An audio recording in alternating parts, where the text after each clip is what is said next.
ॐ अज्ञानतिमिरन्धस्य ज्ञानाञ्जनशलाकया चक्षुरुन्मीलितं येन तस्मै শ্রীগুরবে নমঃ।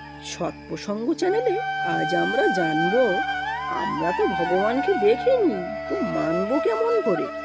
সেই সম্পর্কে প্রেমানন্দ স্বামী গুরু মহারাজকে তার একজন শিষ্য প্রশ্ন করছেন, মহারাজ, আমি তো ভগবানকে দেখিনি, তো মানবো কেমন করে। মহারাজজি বলছেন, তুমি কি তোমার নিজেকে কখনো দেখেছ? তুমি কি তোমার সাথে কখনো সাক্ষাৎকার করেছ?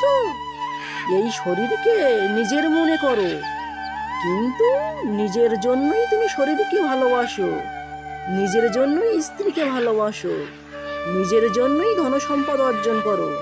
সারা ভালোবাসার যে ঢং, তা নিজের সুখের জন্য।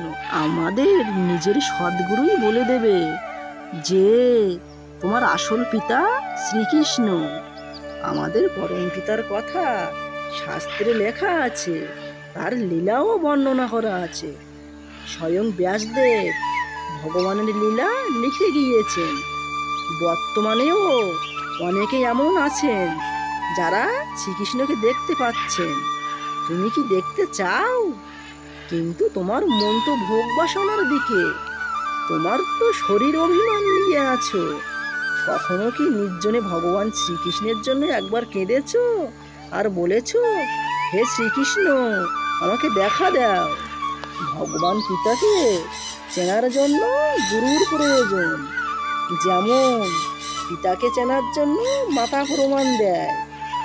নাম জপ করো, খারাপ খাদ্য খেও না, তবে তুমি ভগবানকে জানতে পারবে।